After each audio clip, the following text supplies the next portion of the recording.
Assalamualaikum warahmatullahi wabarakatuh. Alhamdulillahirabbil alamin. Allahumma salli ala sayyidina Muhammad. Sahabat beriman yang dirahmati oleh Allah, Surah Al-Ikhlas memiliki banyak rahasia dan kebaikan yang terkandung di dalamnya. Dinamakan Surah Al-Ikhlas karena telah menyelamatkan orang yang membacanya dari kesulitan dunia akhirat, dari kesulitan sakratul maut, dari kesulitan kegelapan malam, dan dari segala kesulitan di hari kiamat. Ternyata ada waktu tertentu yang dianjurkan untuk membaca surah Al-Ikhlas. Berikut ini adalah waktu-waktu yang tepat atau dianjurkan untuk membaca surah Al-Ikhlas. Yang pertama, pada waktu pagi dan sore hari. Pada waktu ini, kita dianjurkan untuk membaca surah Al-Ikhlas dan bersama dengan surah Al-Mu'awwizatain. Surah Al-Mu'awwizatain ini maksudnya adalah surah An-Nas dan surah Al-Falaq, masing-masing sebanyak 3 kali. Keutamaan daripada membaca ketiga surah tersebut adalah akan dijaga dari segala sesuatu keburukan, sebagaimana sabda Rasulullah sallallahu alaihi wasallam.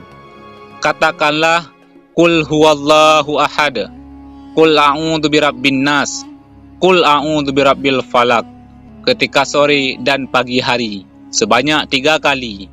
Maka dengan ayat-ayat ini akan mencukupkanmu ataupun menjagamu dari segala keburukan. Hadis riwayat Abu Dawud dan An-Nasa'i.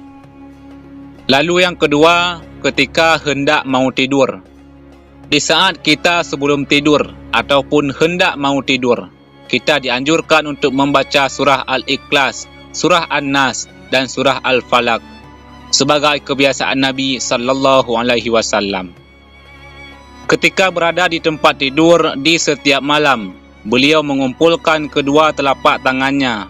Lalu kedua telapak tangan tersebut ditiup dan dibacakan Qul huwallahu ahad, surah Al-Ikhlas, Qul a'udzu birabbil falaq, surah Al-Falaq, dan Qul a'udzu birabbin nas, surah An-Nas. Kemudian beliau mengusapkan kedua telapak tangan tadi pada anggota tubuh yang mampu dijangkau, dimulai dari kepala, wajah, dan tubuh di bagian depan. Beliau melakukan yang demikian sebanyak 3 kali. Hadis riwayat Bukhari. Lalu yang ketiga, ketika ingin meruqyah. Cara ini sama dengan ketika hendak mau tidur. Dari Aisyah radhiyallahu anha, ia berkata, apabila Rasulullah sallallahu alaihi wasallam hendak tidur, beliau akan meniupkan ke telapak tangannya sambil membaca Qul huwallahu ahad, surah Al-Ikhlas, dan surah Al-Mu'awwizatain, yaitu surah An-Nas dan Al-Falaq. Kemudian beliau mengusapkan ke wajahnya dan ke seluruh tubuhnya. Dan Aisyah juga berkata, ketika beliau sakit, beliau menyuruhku melakukan hal yang sama seperti ketika beliau hendak tidur. Hadis riwayat Bukhari. Lalu yang keempat, wirid setelah salat atau sesudah salam. Seusai salat, kita dianjurkan untuk membaca surah Al-Ikhlas, surah An-Nas, dan surah Al-Falaq. Uqbah bin Amir, ia pernah berkata, Rasulullah sallallahu alaihi wasallam memerintahkan padaku untuk membaca mu'awwizat di akhir salat sesudah salam. Hadis riwayat An-Nasa'i, Abu Dawud. Syekh Albani mengatakan bahwa hadis ini sahih. Kemudian yang kelima, dibaca ketika mengerjakan salat sunnah fajar atau qabliyah subuh. Aisyah radhiyallahu anha pernah berkata, Rasulullah sallallahu alaihi wasallam bersabda, sebaik-baik surah yang dibaca ketika 2 rakaat qabliyah subuh adalah Qul huwallahu ahad, surah Al-Ikhlas, dan Qul ya ayyuhal kafirun, surah Al-Kafirun. Hadis riwayat Ibnu Khuzaimah dan disahihkan oleh Syekh Albani. Lalu yang keenam, ketika mengerjakan salat sunnah ba'da maghrib.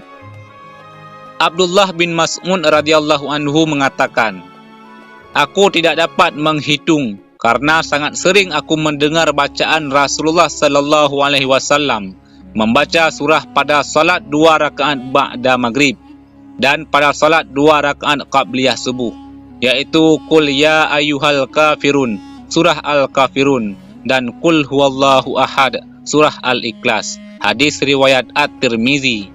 Dan Syekh Albani mengatakan bahawa hadis ini hasan sahih. Lalu yang ketujuh, ketika mengerjakan salat sunnah witir 3 rakaat. Dari Abdul Aziz bin Jurais, beliau berkata, aku menanyakan pada Aisyah radhiyallahu anha surah apa yang dibaca oleh Rasulullah sallallahu alaihi wasallam setelah membaca surah Al-Fatihah ketika salat witir. Kemudian Aisyah radhiyallahu anha menjawab bahawa Nabi sallallahu alaihi wasallam membaca pada rakaat pertama adalah Sabbihisma rabbikal a'la, surah Al-A'la. Pada rakaat kedua, Qul ya ayyuhal kafirun, surah Al-Kafirun. Dan pada rakaat ketiga, Qul huwallahu ahad, surah Al-Ikhlas, dan Muawwidzatain, surah Al-Falaq dan An-Nas. Hadis riwayat An-Nasa'i, At-Tirmizi, dan Ahmad. Kemudian yang kedelapan, ketika mengerjakan salat maghrib pada malam Jumat. Dari Jabir bin Samrah, beliau mengatakan bahawa Nabi SAW ketika salat maghrib pada malam Jumat biasanya membaca Qul ya ayyuhal kafirun dan Qul huwallahu ahad. Sanad hadis ini disahihkan oleh Syekh Albani. Lalu yang kesembilan, ketika salat 2 rakaat di belakang makam Ibrahim setelah tawaf. Dalam hadis Jabir bin Abdullah radhiyallahu anhu, beliau mengatakan, Nabi sallallahu alaihi wasallam menjadikan makam Ibrahim antara dirinya dan Kaabah. Lalu beliau melaksanakan salat 2 rakaat. Dalam 2 rakaat tersebut beliau membaca Qul huwallahu ahad, surah Al-Ikhlas, dan Qul ya ayyuhal kafirun, surah Al-Kafirun. Sahabat beriman yang dirahmati oleh Allah Subhanahu wa taala. Nah, itulah 9 waktu yang dianjurkan untuk membaca surah Al-Ikhlas. Wallahu a'lam bissawab. Demikian yang bisa kami bagikan. Mudah-mudahan ada manfaatnya. Amin ya rabbal alamin. Wassalamualaikum warahmatullahi wabarakatuh.